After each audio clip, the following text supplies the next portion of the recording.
Salam sejahtera murid-murid.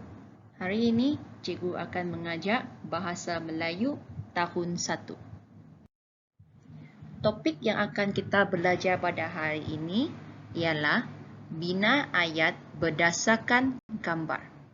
就是呢，我们会做造句，根据那个图片来做造句。Langkah-langkah membina ayat berdasarkan gambar terdapat 5 langkah。我们做这个造句，看图做造句呢有5个langkah。Yang pertama, memerhati gambar， 就是观察那个照片。Yang kedua, mencari kata kerja yang berkaitan， 找出相关的动词。Yang ketiga, membina ayat yang lengkap， yaitu dengan siapa tambah dengan kata kerja tambah dengan apa， 就是做出一个完整的句子。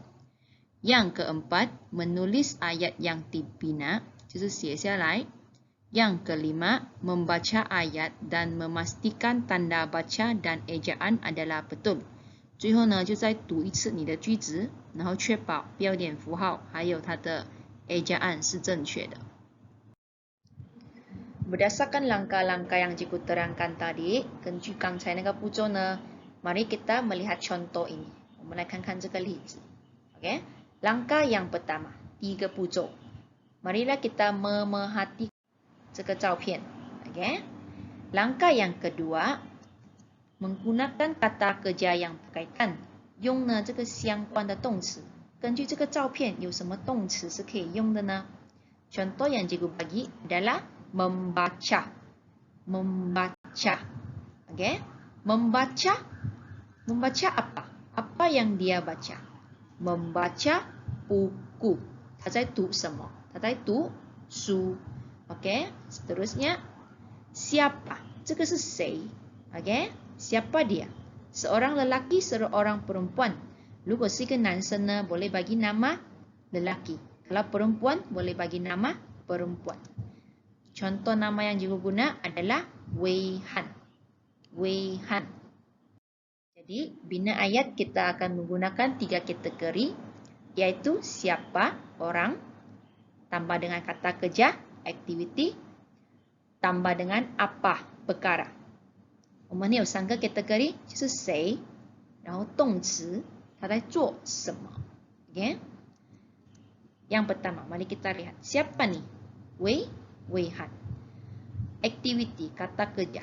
Yang cikgu guna, membaca. Weihan membaca. Membaca apa?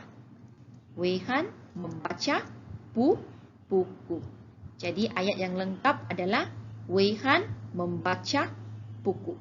Selepas membina ayat, kita mesti membaca ayat dan memastikan ejaan dan tanda baca yang digunakan adalah betul. 当你们写完一个句子之后呢，一定要确保 ejaan 还有这个标点符号 mesti letak noktah， 一定要放 noktah， 代表这个句子已经写完了。 Okay, seterusnya kita menggunakan langkah-langkah untuk membina ayat berdasarkan gambar.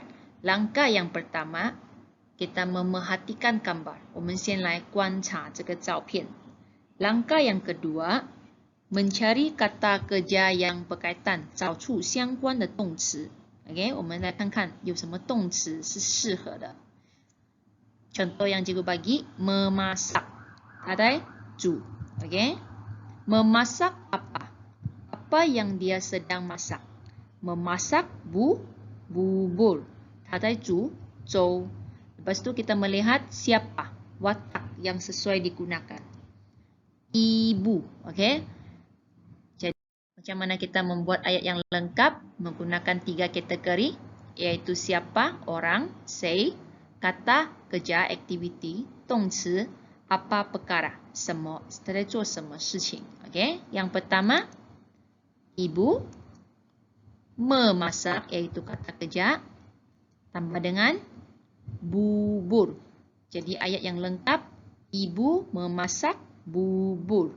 Okay? Murid-murid mesti ingat, selepas membina ayat, mesti membaca ayat untuk memastikan ejaan dan tanda baca adalah betul. 当你们写完一个句子之后，一定要确保它的这个 ejaan 还有标点符号 mesti letak nokta di belakang.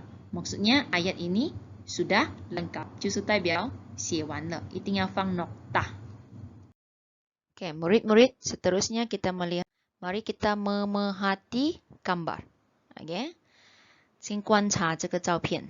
Langkah yang kedua, mencari kata kerja yang berkaitan, 用这个相关的动词。Apakah kata kerja yang sesuai? Kata kerja yang sesuai adalah melukis, 画, melukis, 画. Okay. Apa yang dia sedang lukis? Melukis apa? Melukis gambar bunga. Gambar bunga. Lepas tu kita lihat siapa? Ini seorang perempuan kan? 她是个女生对吗？ Jadi kita bagi nama perempuan. 我们用这个女生的名字。Contoh yang digunakan Sin Ling. Okay. Apa yang cikgu ajar tadi? Kita menggunakan 3 kategori untuk membina ayat. Yang pertama, siapa orangnya, tambah dengan kata kerja, aktiviti, tambah dengan perkara. Okay. Siapa? Orangnya adalah Sin Ling. Kata kerja, melukis. Sin Ling melukis, melukis apa? Sin Ling melukis gambar bunga. Okey. Selepas kita membina ayat, kita menulis ayat yang lengkap, iaitu Sin Ling melukis gambar bunga. Murid-murid harus ingat, selepas menulis ayat, mesti membaca ayat dan menyemak ejaan dan tanda baca yang digunakan. Okey. Kita mesti letak nokta di belakang. Maksud dia, ayat ini sudah lengkap. 我们一定要检查这个句子，确保它的这个标点符号还有 ejaan 是正确的。Mari kita lihat contoh. Langkah yang pertama, mari kita memerhatikan gambar dulu. 先观察照片。Lepas tu, kita menggunakan kata kerja yang berkaitan, 用这个相关的动词。Apakah kata kerja yang sesuai digunakan? Menunggang, menunggang.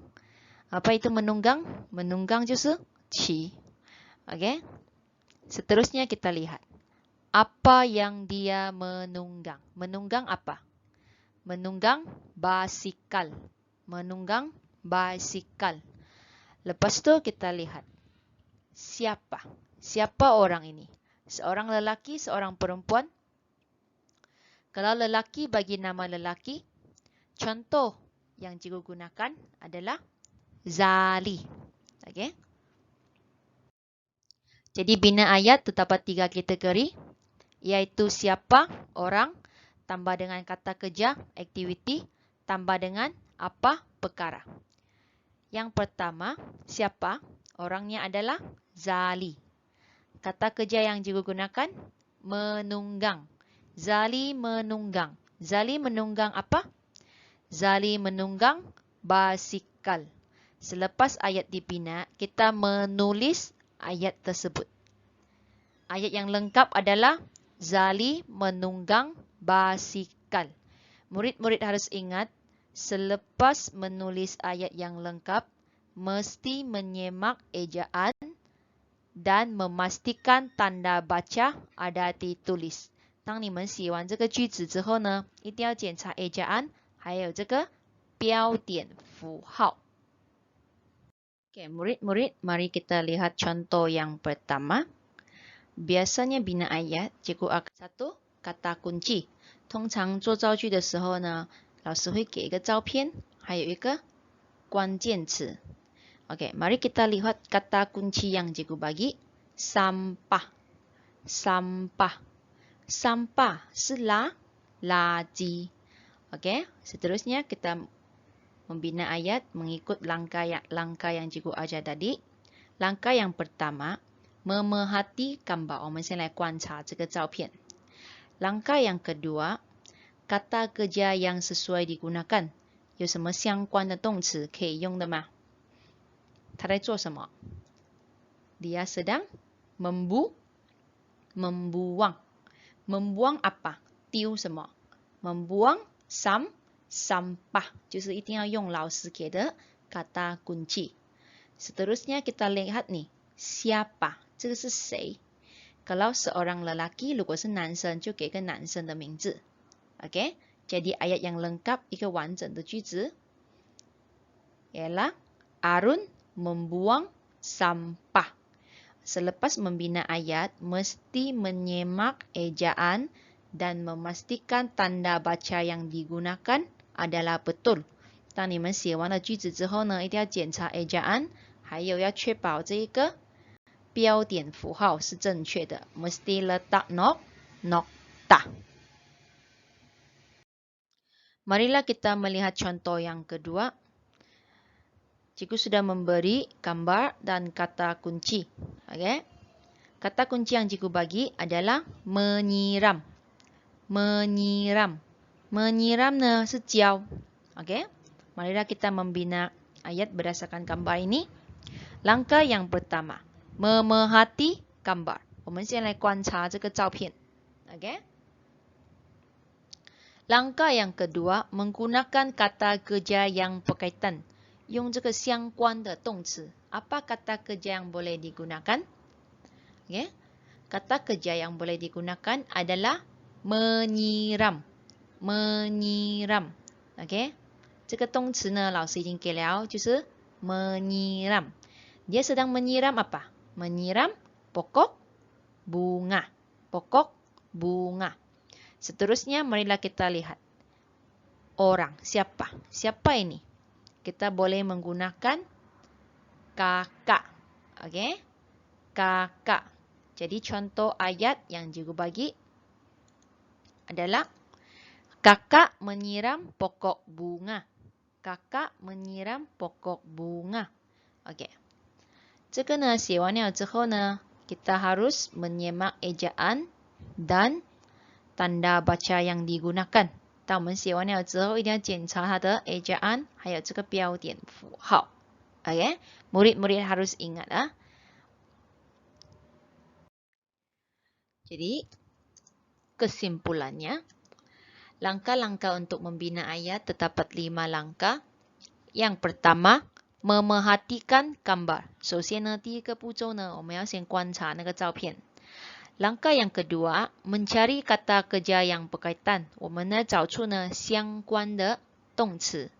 Yang ketiga, membina ayat yang lengkap menggunakan 3 kategori, yaitu siapa tambah dengan kata kerja tambah dengan apa. 接下来呢，我们要做句子呢，根据这3个 kategori， 谁在做什么。Seterusnya langkah yang keempat, menulis ayat yang dibina. 把你们这个造的句子写下来。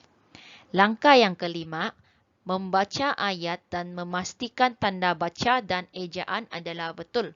你们就把你们造的句子再读一遍，然后呢，确保这个标点符号还有 ejaan 是正确的。Itu saja daripada cikgu. Sekian, terima kasih.